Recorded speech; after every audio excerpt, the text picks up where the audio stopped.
Welcome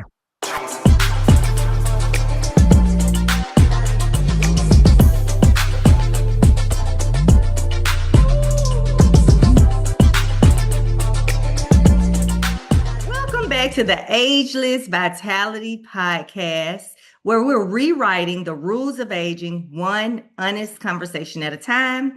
Today, I'm super excited because we have an amazing guest who will introduce herself, Dr. Ariel, and we will be talking about intimacy. And she's the perfect person because she's actually a sexologist and so many other things.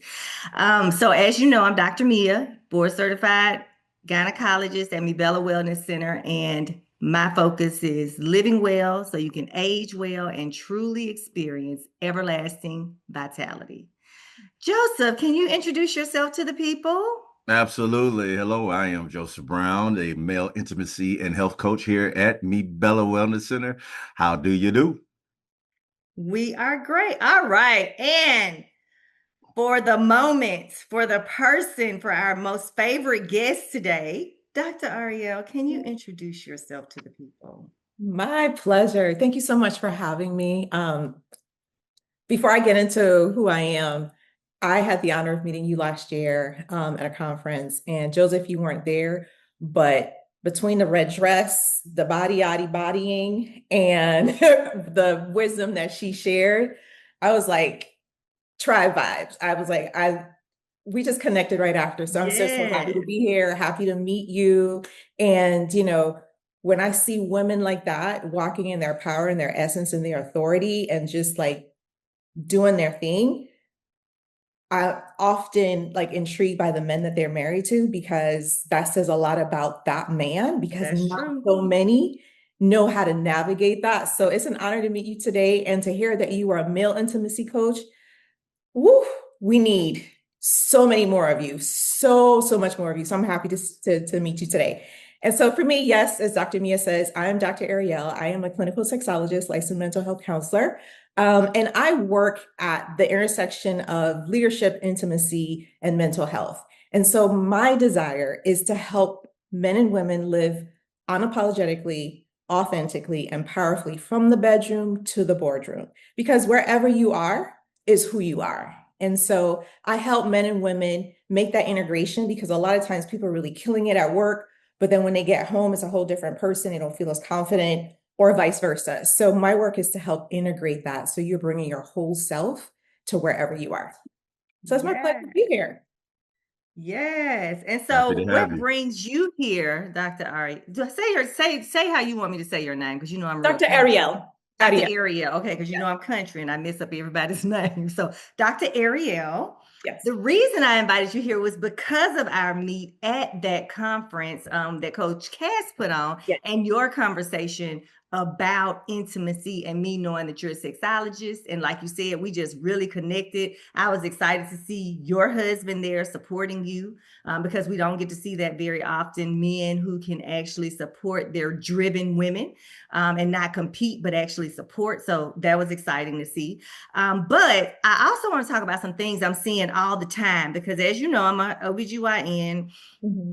I really focus a lot more on intimacy and this midlife journey. So during this midlife journey, I feel like, and you can definitely speak to this, and Joseph can too. I feel like that marriages are way more strained compared to what they were 25 years ago. I feel like that midlife journey is negatively affecting men and women much earlier and at a more extreme level, meaning they're having the symptoms of perimenopause and andropause and menopause and andropause sooner. And for Black people, we know that those symptoms are usually more severe. So women are starting to notice that they're not sleeping. They don't want to have sex because their libido is low and their testosterone is down. They're not enjoying sex when they have it. They're tired all the time. They're moody. They can't focus and remember, and all the other things that go with perimenopause and menopause, which actually start in the late 30s to early 40s, which is about the time that you see many marriages start to fall apart. Joseph, as the male intimacy coach, can you talk about some of the things that men experience during this time? And then I'll let Dr. Ariel follow up and tell us some things that we can do to kind of fix these issues before they arise. Yeah, absolutely. Pretty much, it's almost the same thing. The difference is we don't have a conversation about it. Um, we deal with the aging body, right? Some of us were athletes, and some of us, were healthy at one time, and then all of a sudden we start aging. We hit that 40. We start picking up that 45. That 5 pounds at 40, that another 5 pounds at 42, another 5 pounds at 43 and 45, and then all of a sudden we're 20 pounds, 20 to 30 pounds heavier than we were, like I did. I stopped working out around 40 of us around me. And then immediately I ballooned up to about 260 pounds, So even with that, dealing with that and picking up weight, losing your confidence a little bit because you're picking up the weight. And then on top of that, we're not having a conversation. Well, we are having a conversation about testosterone, but that is not the norm, even since we've been doing testosterone for the last 13 years. It's still not the normal conversation. I am still educating 50 to 60-year-old men on the importance of testosterone and how it affects your sex life, how it affects your professional life, and how it affects your energy, because the truth of the matter is we are hardworking people. We work all day. I mean, it's not too many people not working all day unless they, they got trust fund babies, but we work all day. We come home, we try to hang out with our family, and then we try to go to bed, and we don't have enough energy to be intimate, with each other. So even as a male, we are seeing the same symptoms that women are seeing. We just don't have a conversation about it. Now, I've been opening the conversation simply because I'm in this industry, and they say I'm engineered. They say I'm an engineered 55-year-old. So that being said, I move swifter than most people my age. I don't look my age. And I'm pretty healthy all the way around. Besides the McDonald's I ate yesterday, that's kicking my butt right now. Like you did the last time you ate it last year. I feel absolutely horrible right now. Okay, so McDonald's, listen, you will not get no more of my money. But overall, the conversation has to be that it's not 1960. It's not 1950s, it's not 1940s, not 1970s, not 1980, 90. We're in 2026, and we have way more information and knowledge about our bodies and the natural things we can do in order to still feel young, and still move like we're young. And I'm not saying I'm old. I mean, I think I'm pretty young, considering, that people are living to be 80, 90 years old. But you can have a great life, midlife and beyond, if you understand how important testosterone is to your body. So I think it's just really important that as couples, we have the conversation in the home, especially when it's time to be intimate and we don't have our libido. And she may want to tonight and you don't, and he may want to tomorrow and you and you don't. Yeah, so it doesn't always match up. Right, But it at doesn't the always end of match the up. day, I agree, and I do know that our symptoms are more severe. We're starting menopause and andropause earlier. And when I say andropause, I mean men lose testosterone and go through a phase in life where they can have many of the same symptoms that women have that Joseph just described. And research also tells us that when couples protect emotional intimacy through midlife, so even though our hormones are off, we can do those things we need to do for that. But if we protect our emotional intimacy through midlife, then we don't just feel closer, but we actually age healthier. So this is the conversation we're going to have with Dr. Ariel. And my first question for you, Dr. Ariel, do you believe most couples drift apart suddenly or slowly through everyday disconnection? Slowly through, that's a really, really great question. And I'm glad that you're asking that. We're having this conversation. For all people that are listening, and especially in Black and Brown communities, it happens very slowly. And then one day we wake up and it's like, what the heck? Who did I marry? Who this man? Papa, who that? Right in the bed, Right. and he's like, but I mean, you're not the same either, right? And so it happens slowly over time, right? And like, the research out there now, they're coined it the gray divorce. Where, and even before having that coined as a gray divorce, we were seeing the trend where divorces have been initiated by women, usually in their 60s. And now it's even younger. And so they're seeing, I'm not saying it's a cause and effect, but there's a relationship or a correlation between the peak of menopause for women in their 40s and 50s and filing for divorce at that time. And so it's not just the hormonal aspect of it is compounded because you have what's happening physiologically, like you both have spoken about. And I'm so glad you brought in the emotional piece because there's that aspect as well. And what we're finding is that with advancements, with technology, with the information, like you were talking about, Joseph, that's available to us at our fingertips, that women aren't settling like they did before. And I'm not saying it's a bad thing or a good thing. I'm just saying it's a factor, right? And so at that point, we start going through what's called a second adulthood, because as these things change in your body, right?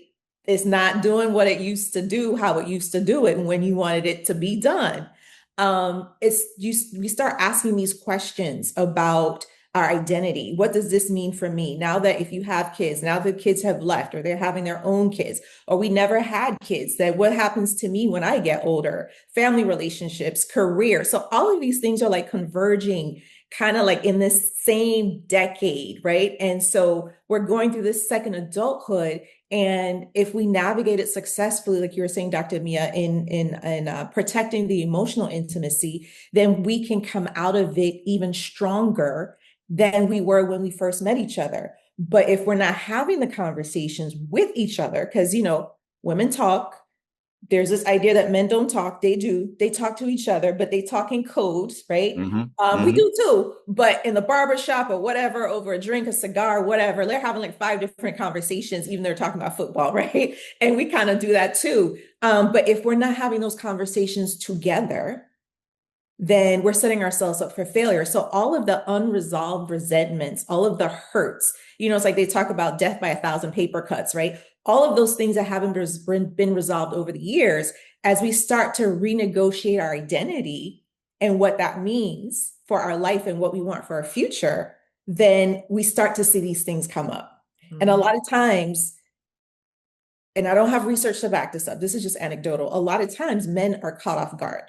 It's kind of like when there's infidelity and you work through it. And then usually between 12 and 18 months when the woman, I shouldn't say woman, but it's usually the woman that's offended. Not always, but between that 12 and 18-month period, when you start to feel comfortable back in the relationship and you're like, okay, I'm not in survival mode anymore. I don't want to do this anymore. And then the other person's like, well, I thought we were good. What you mean it's over? We did the therapy. We did this. It's shock, right? And so having those conversations and being aware. So the education that you're both doing is so important, because if you don't know what's happening in your body, then you misinterpret it. If you misinterpret different cues from your partner and create stories, and then before you know it, you're actively creating distance. The distance that was being created before, you may not necessarily be aware of it, right? But in this stage of life, a lot of unresolved childhood wounds as well come up. They get triggered during this part. Now you're like, what? I never was like this. Well, you didn't have the luxury of being like that emotionally or biologically or physiologically. Now this is where you are. But if we're not aware that this is a transition that we're going through, not just physically, but also emotionally and psychologically, we can blow our lives up. And I see it all the time when women come into the office and they're like, I just don't feel close to him anymore. I don't love I love my husband. I'm not feeling him. We're just disconnected. And what I say is, let's not make any major decisions until we balance your hormones, because the way you look at things with unbalanced hormones is completely different from the way you're going to look at things with balanced hormones. And then what I do find is when I balance their hormones, they look at things a lot differently. They look at their husbands a lot differently. Now they're feeling hormonally balanced, so they want to have sex again. They enjoy sex again. Their mood is better. They can focus. They actually like their husband again, like almost overnight. So I feel like you were saying, it's like a bunch of small moments that kind of lead to this huge isolation and disconnect. But I do feel like intimacy plays a really huge role in that. So what do you say for the couple that they're just now going through this? So the woman's starting to have the menopausal symptoms. She hasn't really started getting any treatment. The man is starting to have andropausal symptoms, which he doesn't even realize.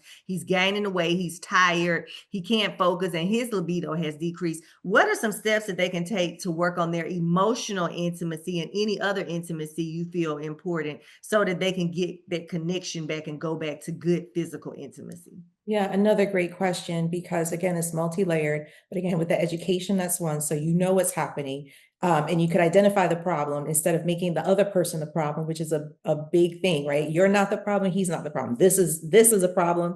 And if we could see the problem separate from ourselves and not assigning blame, then we have hope, because then we know we can tackle a problem and we could tackle it together and support each other in that. The other piece is really getting back to the core foundation for intimacy, right? So in all my work, I would say that, the foundation for intimacy is transparency, vulnerability, and trust. And then as recent as 2 years ago, I'm like, oh, I'm missing the fourth piece, which is respect, right? Because if the respect isn't there, and it's a two-way street, if the respect isn't there, then there's no safety to be vulnerable. Yeah, and here's the thing about respect. For men, that comes first. Respect comes before intimacy for men. If you're disrespected, you don't want to be intimate with that person at all. So that's a very important, and I know with women it may be different, but with men, it's respect first. Respect over everything, to be honest. And if you talk to 50 men, 49 of them will say that, because if your partner, your woman, the person that's supposed to have your back doesn't respect you, you have almost lost everything in a man's mind. If that person that's supposed to be my right hand, that person's supposed to have my back, don't respect me, now things about to go left because now we have lost all respect for that person, and we're not going to say anything. That's the thing, and that's an issue, by the way, that we're not going to say anything. In our minds, we're planning to do something else, but we're never going to say anything about how we're being disrespected or how that makes us feel. So I think it's really important that everybody understands that for a man, respect is key number one, and with that, we can go far. If you respect the man, you will go further than you could possibly go if, it without even thinking about it, just because you have respect for your guy. Yeah. Thank you for sharing that. I think it's really important for everybody to hear that, especially from a male perspective, and also to create space for men to be able to say that, especially in society today, to have permission to really feel their feelings. But I think the big thing is feeling your feelings and metabolizing them and processing them appropriately, because, women want to be respected as well. It's not just the love, right? And so the respect is important both ways. And I hear you, especially from men, because a lot of that is tied into identity, and that's a whole other topic there. And I think, the piece that undergirds all of those pillars that I listed was safety. And so we talk about love a lot when it comes to the women and intimacy, et cetera, but it's really that safety piece that's really important, which is why the two-way respect is foundational. Right. If a woman doesn't feel safe with you, she's not going to be open to sex, even if she's balanced. She's open to sex, but maybe not with you. You see what I'm saying? So the feelings come back, the restoration is real, it's there, right? Working with Dr. Mia, and might have those sensations and those desires come alive again on a physiological level, but on an emotional level, if there's no sense of safety with this man. Sex is attractive maybe with someone else, or I just like how I feel in my body. I feel yummy. I feel, but serious curve right there. And so that sense of safety is really important. And I see the younger kids now talking about, I'm in my soft era, I'm in this and this, that. I'm like, oh, you have no idea. But when that respect is not there, which erodes intimacy, then a woman is really having to lean into, I don't really like using masculine, feminine, but let's, for the sake of our conversation today, then that's survival. You have to lean into that masculine part. And it's like too masculine energy in the house now. Like, who has the biggest, what? Right. So, but when that safety is there, then it's easy and it's alluring and it's enticing to ease into this place of this mutual respect. And I got you, whatever you need. Like, you are my king. I am going to whatever, however, whenever, because I am safe with you. And so that's a big piece, and which is why, in your coaching with men, that emotional intelligence and that processing is so important, because you can feel angry. I just think a lot of men aren't allowed to feel angry, but it's how do you process your anger so that you're not hurting the person that is riding with you till the wheels fall off. You see what I'm saying? And so those are the things that build intimacy, because marriages go through different stages. There may be a stage where everything is hot and heavy. You swinging from chandeliers, you're trying all the new things. Somebody gets hurt, somebody has injured, somebody has surgery. You can't move this the way that it used to, or you can't do that position because physically you just cannot, or you might need some assistance. But my point here is there are seasons and periods in relationships where if you can't be physically intimate, and I'm not just talking about intercourse, right? There's outer course too, right? The kids, what they call it now, cracking or whatever. I try to keep up, but the point is, right? If you're not able to actually have penetrative intercourse, or even outer course for whatever reason, then your intimacy, because the intimacy is what keeps you together and keeps you going. That emotional intimacy, that companionship, that safety and security. Like, you live in a house, you live in an apartment or whatever, and that's your home. But deeper than that, like, you are his home. Like, he feels at home with you and in you, and vice versa. Right. So the physical aspect is important, but sometimes we can't engage in that. Someone is having, a threatened pregnancy. So for the 8 months that you're on bed rest or whatever the case may be, does that mean that your relationship now crumbles? Right.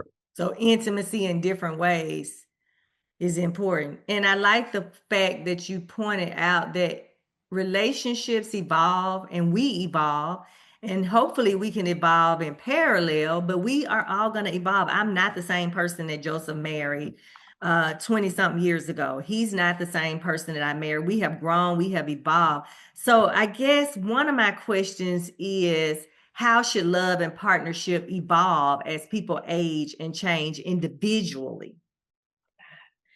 This is like my sweet spot. I love that. Because like when my husband and I, we work with couples, I like to draw like a Venn diagram. You have one circle and then you have the other circle overlapping. And oftentimes, there's this idea with this teaching of oneness, right? That's in certain circles, right? That you're supposed to be exactly alike. You're supposed to think exactly alike. You're supposed to agree on everything. And, as a person of faith, then my thing is, well, then why would my husband and I be created if we're going to be the same person?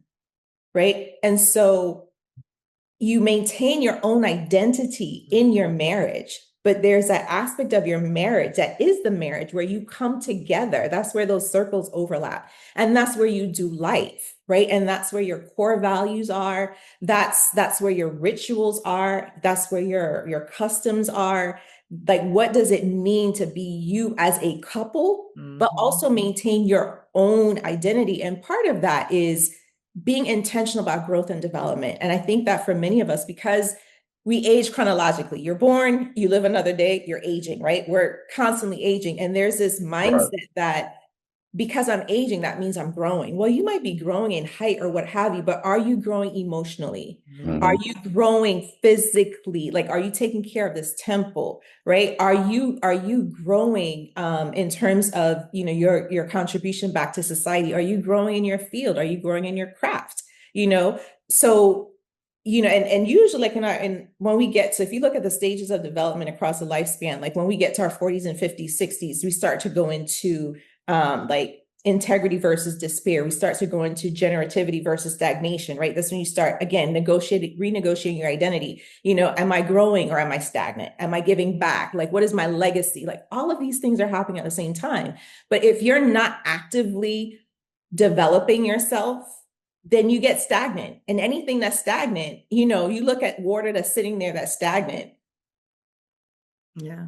Right. And so if you're being intentional about your own personal growth, it keeps things exciting. Like when you came down to Florida, you did that conference. I don't know what Joseph was doing, but you were able to come back and you had things to talk about.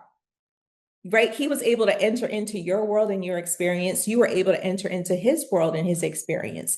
And that's that balance, that yin and that yang that keeps things going. But when we just get stagnant in our own lives, then that stagnation affects our marriage as well.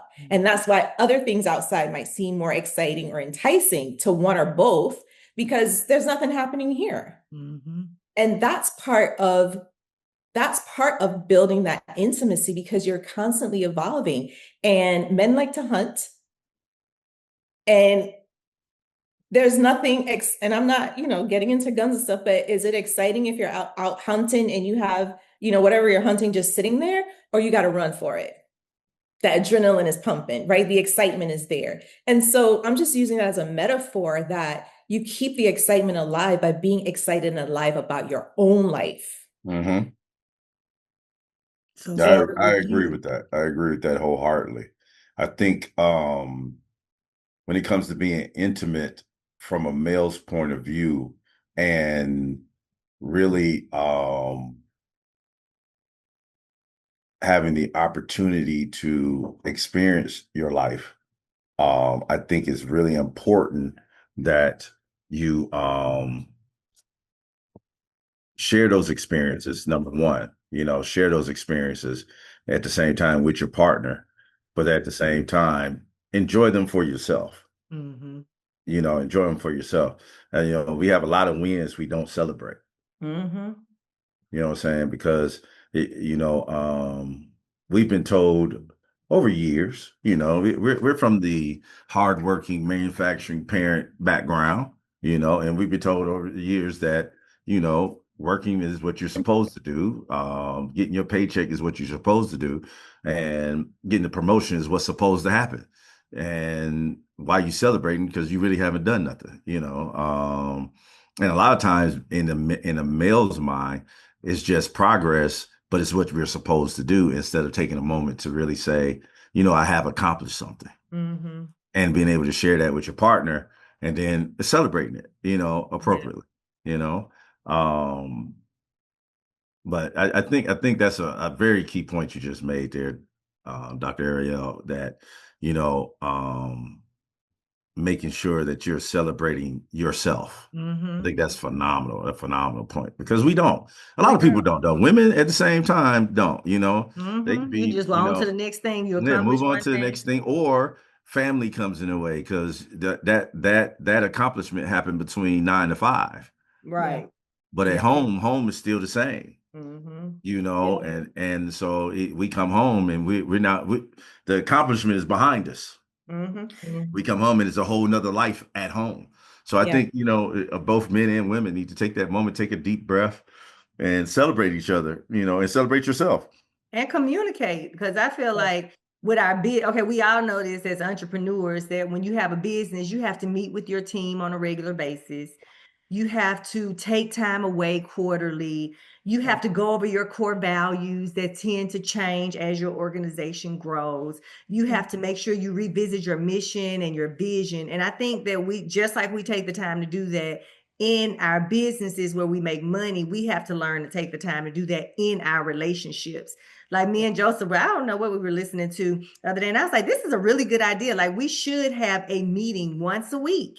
Yep. So at the beginning of the week, so we can talk about what we're doing for the week, and we can just kind of revisit and then make sure we go back to having that pillow talk where we're not talking about business, but we're talking about us and our feelings and our emotions, and just really taking the time to communicate at that level 5. But I think we all get so caught up and busy that we don't make the time. What are some of your recommendations for continuing to build strong, healthy relationships through the midlife journey and past? A lot of what you just said. So when my husband and I work with individuals, right, we talk about, and it's exactly, so my background, my other life, right, was an HR executive. So I've helped organizations transition, right? I'm a senior certified HR professional. And so a lot of those principles apply, and I use them in relationships. So what does it mean for us? We're St. Fleur. So the question is, what does it mean to be a St. Fleur? That requires a conversation. If someone comes to our home, when they leave, if they were talking about us, what would we want them to say? Like, you know, like when you go into an organization, like you have your values, right, for your practice. Your values, a lot of organizations, that's just pretty words on a wall or a plaque or something, but your values, your culture is what you actually live out. So you can say we value integrity, da, da, da, da, da. But then if your billing isn't accurate, right? If you're double billing, then do you really value integrity? So it comes down to your identity as an individual, because only when you have your identity as an individual can you come together and create a cohesive identity, right? So what does it mean to be who you are? That's number one. Number two, what is your vision and mission in this life? As an individual, as well as together. Because if you never met each other, you were still created to fulfill something on this earth, right? Again, these are the things that make the yummy sex exciting, because you are feeling alive in your own body. You are happy about the life that you are living, and you get to share it with someone. So it's like you are the party, and the person is coming and they're already joining the party, but we try to make our partners the party in everything, and no one can fulfill everything for us, right? So it's, who are you as an individual? Who are you as a couple? What is it that you came here to do? And how can you support each other in doing that, as well as something that you create and you're doing together? The other thing is setting aside time. So like with organizations, right? You have your retreats, do a lot of them. You have to take time out of the organization to work on your business, right? So you can come back into your business and work it. Same thing with your relationship, right? Taking time out. Let's do an assessment of where we've been for the quarter. Where do we see ourselves? Are we closer to our goals, or are we not? Maybe some of the goals that we have aren't applicable anymore. So let's take that off the table. So those are the things that keep you cohesive as a couple. The other thing is, it sounds really trite and everybody talks about it, but a date night or date day or whatever is really, really important. And that's when you just be with each other. It's not talking about the marriage or relationship. It's not talking about the business or anything else. It's just being back together. It's dating. A lot of people date to get married, but the idea here is that you get married and you date for the rest of your life, right? But we lose that. We forget to play as adults. It's like the bills come, the responsibility come, the kids or whatever, and we forget to play. That's why, you know, it's easier to like kind of have fun with other people, right? And I'm like, yeah, that other woman or that other man, yeah, it was fun because you're not living with them. You're not paying bills with them. You're not having to navigate family issues with them. They feel fun and free for you because it reminds you of a time where life was much more simple. But the idea here in your relationship is, like my husband and I say, we like to live on vacation after 5. Like, that's our vibe, right? We've done the day things we've done. Now this is just us being us and giving each other space to be who you are and who you're becoming without judgment. Like, understand that it's a journey. It's an honor to be a witness on this person's journey. Like, you get to witness their evolution. There's some parts that you don't like, but usually what I find in my work, I can only speak from my work, is that the parts that we don't like in our partner's evolution is because it's pulling on something in us. It's either requiring us to change, or it's requiring us to confront a part of ourselves that we didn't even know that was there. Because deep calls out to deep, right? And then the other thing that I think is really, really important, and I had kind of mentioned the word earlier, but are rituals. Like, how do you ritualize your relationship? What are some of the things that you do? For example, and I can share this because my husband, I shared it before, so he won't mind. But like one morning, I think we had gotten to a disagreement or something. And so he went into the bathroom before I did. And when I got in there, he had put toothpaste on my toothbrush. And when I say everything just melted, I was like, that's so sweet. So then the next morning I put toothpaste on his toothbrush, and that just became a thing, right? And so I remember one morning I went in and there wasn't any toothpaste on my toothbrush. I was like, what's wrong with you? Yeah, right. And it seems so simple, but it's the little things that keep us connected. Yeah. You know what I'm saying? Like, what are some of your rituals? You know, is there something that you do together all the time? Something that reminds you of when you first met? Like, this is our thing. This is our song. This is what we do. This is how we vibe, right? So we forget to be friends with each other. Like when you walk into a room, you don't have to announce that you're female or Black. You don't have to announce that you're male or Black. I don't have to. In our society, we wear a ring. Okay, married. Like we focus so much on that we lose sight of the person that we're actually married to. And then when we get into the bed, we're thinking everything is just supposed to connect. And it doesn't. And the reality is, you know, you can tell when someone is having intercourse with you as opposed to actually just going through the motions, right? And so those are the things that keep us connected so that when we're actually engaging in whether it's penetrative sex or some other form of sexual intimacy, that's what keeps us connected, because it's not just a physical aspect. Coming together is a spiritual thing. And I'm not being religious. I'm just saying, just on a spiritual perspective, it's a spiritual thing. And you can feel when you are joined together versus when it could have been anybody in the bed. And that doesn't feel good for anybody, because no one wants to walk away feeling used. No one wants to walk away feeling like, well, whatever, right? Because when we engage in those things, right, which is why communication is so important. And you kept bringing that up, Dr. Mia, and that's really true.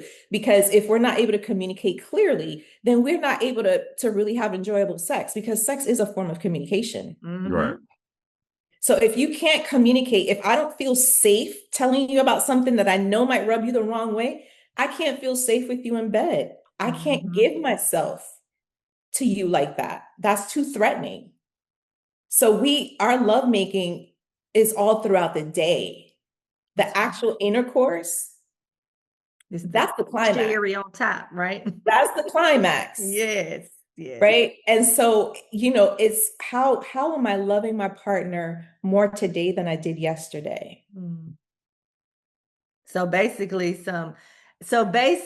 to strengthen connection during this midlife journey, and as we all evolve, we need to create some healthy, intentional habits to strengthen our connection. And that's what we always say when we talk to couples, because we do like small groups with, you know, couples, according to the word of God. And that's been one of our ministries, though we're not very religious.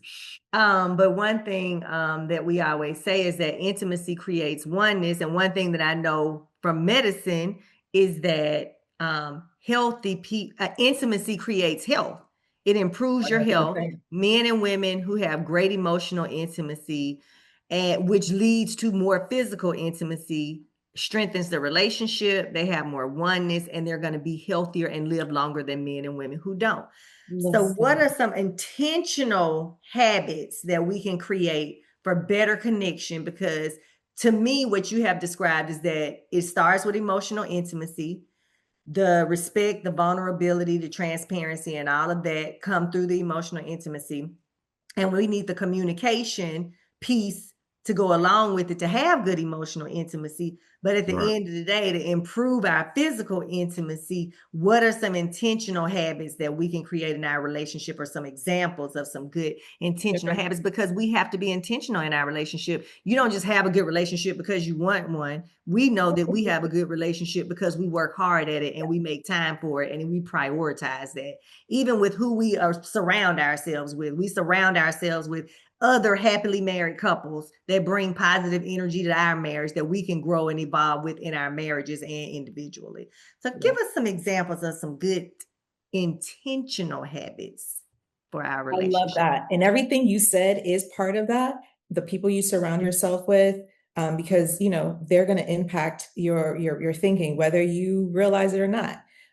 So that's really important. The other thing is that, when you talked about the health piece, that's really important, because when we look at some of the statistics that are out there with autoimmune disease, et cetera, like the person that you marry really has an impact on your health, like 100%. And you can speak to that a lot more than I can right now, but that is really, really important. If you don't feel healthy, if you don't feel good, if there's all this chemical cascade that's going on in your body, then you're trying to survive. Like, leave me alone in every which way. I just need to survive. Right. And so, not because I'm a therapist, but therapy, because here's the thing. A lot of times, especially in our communities, we go to therapy when the crap has hit the fan or when things are falling apart.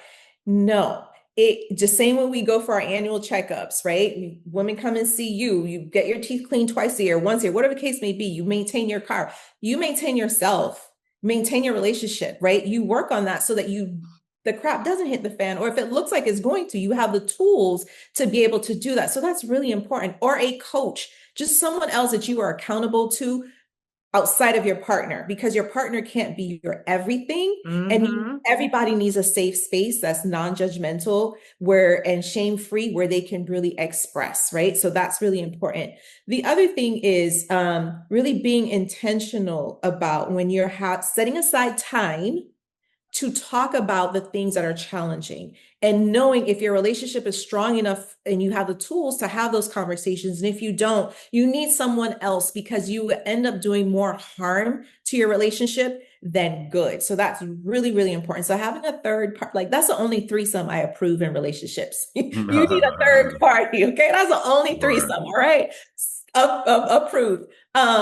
So a threesome is important, right? And then the other thing is just like, even if you want to have a conversation, you really, a simple tool is, babe or Joe. I don't want you calling, but like, I'd like to talk to you about blank. Is this a good time? Now, Joseph, you have the opportunity to say yes or no. And if you say yes, then you have to be open to whatever is being brought to you. If you say no, then you have the responsibility to say, okay, not right now, but tomorrow at 7:00. Let's meet in the living room.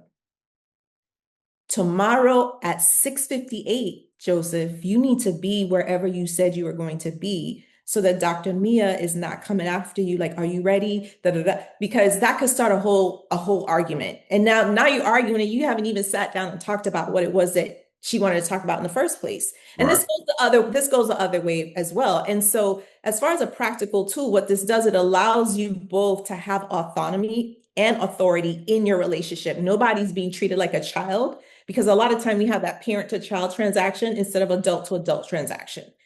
And so, and when you are having conversations that could be a little emotionally charged, a great recommendation is facing each other. If you're sitting down, facing each other, knee to knee, holding each other's hands and talking. Because what that does is it helps to get your body into a different state, reduces your heart rate, it gets you calm, and it reminds you that you are still connected. If it's too hard, sometimes it's sitting back to back, because you could feel each other's support, even if you're hearing something that's challenging to hear. And giving each other the space to actually process that information and coming back. So it may mean, Joseph, you're talking to Dr. Mia, it may mean Dr. Mia saying, well, before you start, are you looking for a response, or do you just want me to listen? Yeah. That's important. Yeah, I do that with my children, but I do need to practice doing that more with my husband. You know what I mean? Even when he brings something to me, because, we always are starting something new and learning something new. But when he brings something to me, instead of always responding, sometimes you're saying, hey, you know what? Now, do you want me to just listen or do you want my opinion? Tell me so I know what you need at this moment. She ain't gonna listen.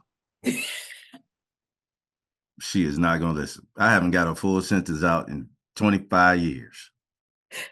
Listen, I'm not gonna tell all the business, but we were joking around before we jumped on here, and I saw y'all, and you guys are hilarious and amazing. So She's not gonna listen. Well, he kind of thinks that not listening is because I have a response. So he thinks that if he says something and I respond or I say something, that I'm not listening to him because I respond.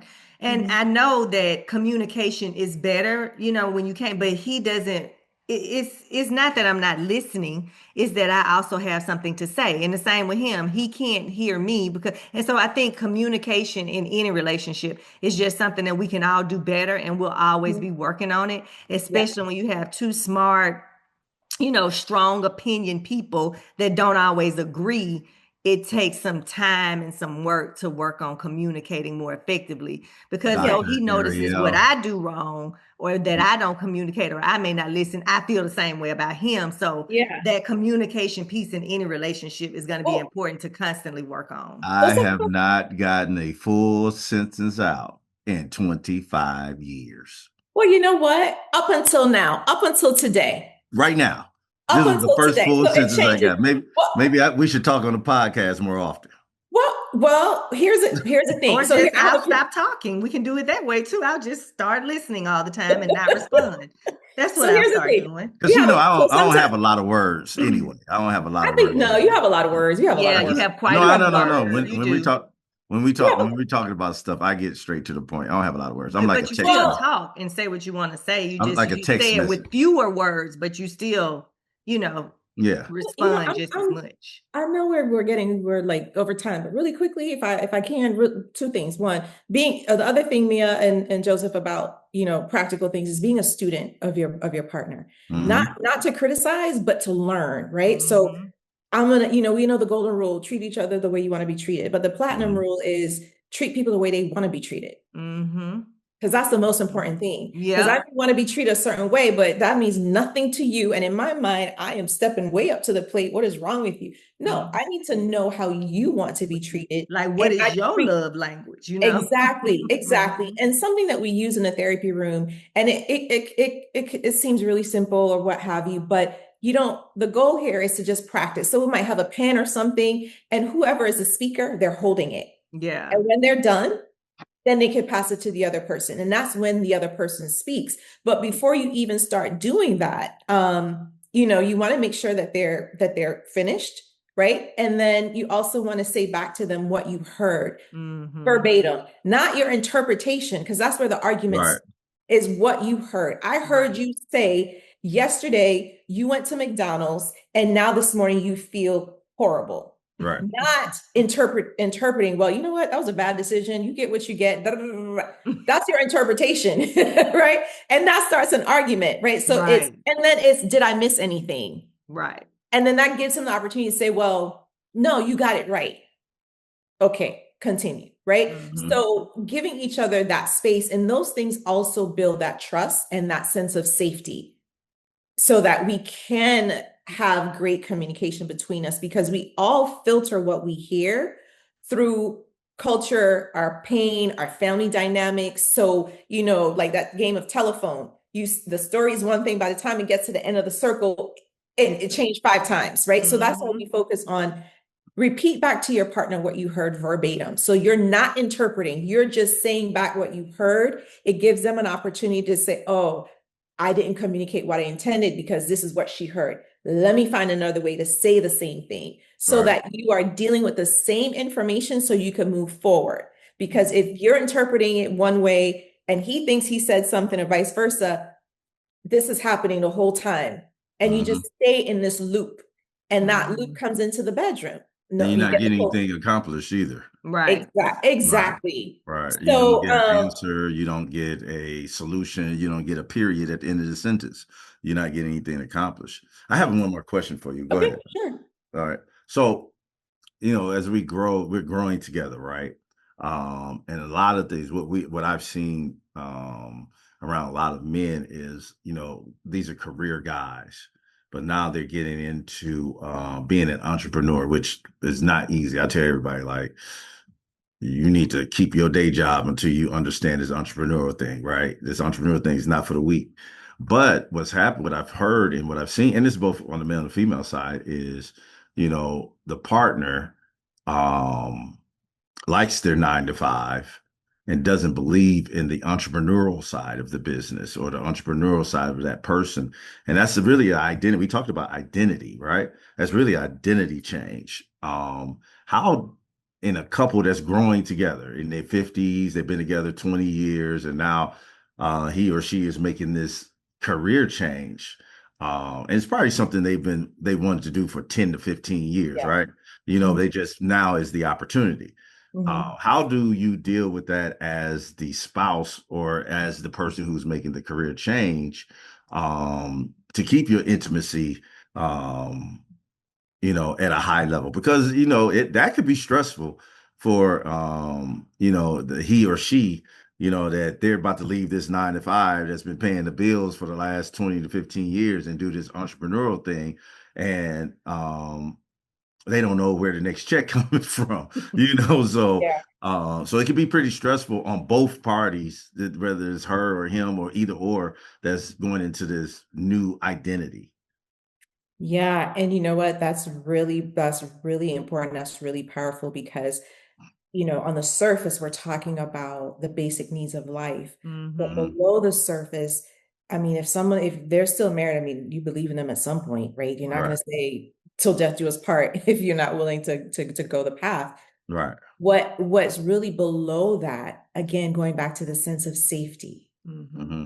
But the interpretation from the male side is like, you don't believe in me, you don't trust me, you think I'm not capable. No, she's still there or he's still there. They think you're very capable, but what does this mean for me? I am shaking on the inside. We have a mortgage or we have a car note, we have kids in school, or we plan to retire at this age and now you want to pull this out. Like what does that mean for me? So this Mm-hmm. is really about a sense of safety. And so the goal here is, what does it take for me to create a sense of safety for my partner? Does that mean, sitting down with a financial planner? When we say financial planner, a lot of people, especially in our communities, think you have to have like hundreds of thousands or millions of that. No, you don't, right? Does that mean sitting down with a financial planner and saying, this is what our income is, these are our bills, this is what I want to do? Is this a good time? Do I need to wait a year? How can you Right. help me strategize to do this, right? Does it Mm-hmm. mean, okay, we could afford it financially, but then when it comes to health insurance, what do we do, right? So it's really about having the conversations and creating a plan of safety and working that plan, because nothing Mm-hmm. is safe. Nothing is safe. That Right. 9 to 5 that we think, I know. that your employer could get up tomorrow and say, I didn't like the way you spoke to me yesterday, especially if you work in an at-will state where they don't need cause to terminate your employment. Right. So really a 9 to 5 is not security. You understand what I'm saying? But we are psychologically, we have that built into our mind. So every day that we're going to work, we're taking a risk, Yeah. right? You have people that have worked for a company for X amount of years, and then they just look what happened with that airline. They just shut down. Boom. What I do? You see what I'm saying? So Yeah. we're really Mm-hmm. talking about this issue of safety. So what do we need to do as a couple, as a partnership, to create some safety around this decision and the timing of the decision, and making sure that we know what our part is in this process, and being clear about when it might be time to off ramp, like this was a great idea, we really gave it our all, but this ain't it, or not right now. Or how do we continue to grow? Right. Mm-hmm. So it's really at the core of it is that safety issue, because trust and believe. You hear the stories all the time. The person didn't believe in me. Da da da da da. The business is successful now, and then all of a sudden, like everything is wonderful. Well, that was always there, but it's that insecurity that comes up, and it's like, I want to be safe. And so again, going back to this issue of safety, if you don't feel safe in your relationship, whether it's because a person is abusive or whatever, critical, whatever the case may be, intimacy is going to be completely eroded because you're in survival. And when our body's in survival, we're in fight or flight or faint or fawn. Right. We're not in a place to relax. We want our bodies to be in that rest and digest place. And that's when we feel safe. And when we can rest and digest and we feel safe, then our body is open, our emotions are open to engaging in intimacy. So we really want to work on that safety piece of it. And then being able to give people grace and patience, like we owe that to each other as a married couple or somebody in a long-term relationship. We have to often give grace, and we have to often be patient, and we have to continually mature emotionally, I think, to deal with the evolution of life individually and as a couple, you know? Yeah. So, because again, we're talking, we could go on and on and on. I love talking to you. Girl, this was good. We're gonna have to do this again because this was a great conversation. And it's such an important conversation to have because in order for our communities to grow and continue to evolve in a positive way, we've got to keep our families together. And so we have to get it right, as husband and wife, so that our families can continue to thrive. Yeah. I think one of the things too that we probably can expound on in another conversation is the needed give and take that you have to have in a relationship. It's never 50-50. I don't know, whoever said that is insane. It's never 50-50. Sometimes it's going to be 80-20 one way, and sometimes it's going to be 45-65. But sacrifices had to be made all the way around, and be intentional about, how you're making your sacrifice and what your reasons for the sacrifice are. And then we can talk about that, for hours, we got to talk again. If you're dedicated to your partner, you're dedicated to your relationship, then there are sacrifices. There are sacrifices, and sometimes they don't feel good, but it's what's at the end of the rainbow. What's at the end of the rainbow is what matters. And then when you have that understanding, that comes from communication and everything, and you have that understanding, then it might not feel good, but it's necessary. It's necessary. So that's some good stuff there you talked about there, Dr. Ariel. Yes, you are awesome. So let's go around. We're going to do our little last 1 minute, last thing that we need to say.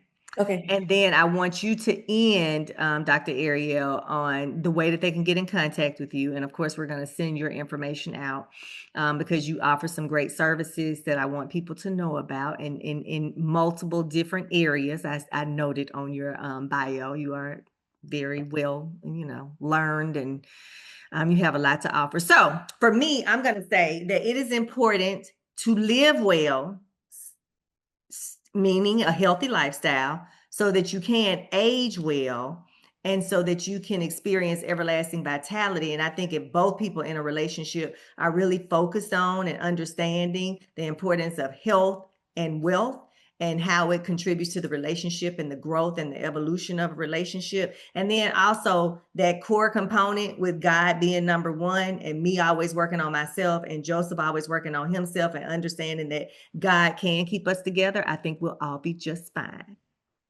Joseph, your turn. Yeah. Let me think. I say, always trust God's character, even when you don't see him working. That's what I say. And say the other thing that you say about relationships too when you finish. I'm sorry. About the relationships. About well, in a relationship, and I tell all new couples this, and people going to get married and engaged to get married is, lower your expectations and raise your commitment. That's good. We go to a lot of these relationships with these high expectations, and we don't even know that person for real. We come with baggage, and it is I'm not coming with Dr. Mia's baggage. I'm coming with Joseph's baggage and the Lofton and Brown family baggage and, and things like that. So you come with baggage. And so I think lowering your expectations is a good way to, and raising your commitment, because even if that person has high expectations, when they see your commitment, they will match that commitment. Over time, either they're going to get in or get out. But when they see how dedicated you are and how committed you are, and the expectations for them is not on, you got to cook dinner every day and you got to do this and you got to be here and you got to pick up the kids and you fold the clothes and all this stuff. And it's not that. It is just you're committed to making sure this thing works and being intentional about it. That makes a relationship so much easier. Mm-hmm. And it kind of limits disappointment. Mm-hmm. Yeah. What else is there to say? Y'all said so wonderfully. It's amazing. I would say that we didn't get into the other pieces of it, saying that's fine. But I would say that one, when it comes to intimacy, give yourself the space to really think about the things that you would like to explore, with your partner. So it could be part of your communication, because the things that may have enticed you or turned you on at one point in your marriage might not anymore. And if you're not communicating that to your partner, then they're operating from old data points. And then you're not satisfied, right? But you have to give each other the room to hear those things and to understand it's their feelings. It doesn't mean anything about you or your body, but you want to have an embodied experience with your partner, and it requires talking about those things.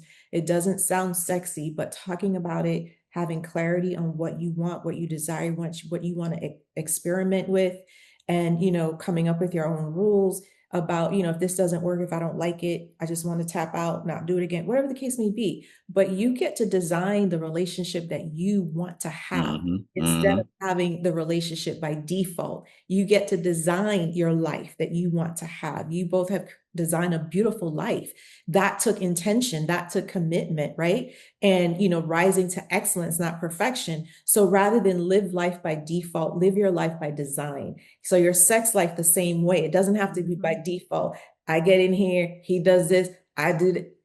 Routine. It kills everything, right? But you have to be honest with yourself about those things that you want to explore and you'd like to explore with your partner, and be open to that. And I think the last thing I would say is be the person that you want to be married to. If you want someone that is fun, you have to bring that. If you want to be married to someone that's understanding, you have to bring that. If you want to be married to someone that's giving, you have to bring that, because deep calls out to deep. And so, it's in that person that you're with. It might not be there where they're functioning at right now, but the fact that you've been drawn to each other, it's in there. And you being that person is going to call them up to a higher standard. And sometimes being called up to a higher standard doesn't feel good, because that means you're changing and your body is going to respond to that, not just mentally, but physically. But know that that's what it is. And, you get to live a beautiful life at every decade of your life if that's what you set out to do. Good stuff. That's good stuff right there. Yes. Well, thank you so much, Doc. We appreciate you. Yes, that was some really good information. Thank you. And if you want to get in touch, yes, www.arielstfleur.com. Yes, and we'll send y'all the information so you can stay in touch. Thank y'all for listening to another episode of the Ageless Vitality Podcast, where we teach men and women going through the midlife journey how to live well so that they can age well and experience everlasting intimacy forever, ever, ever, ever. It's Dr. Mia and Joseph, and we are signing off. We'll see you at the next episode. Thanks, Dr. Ariel.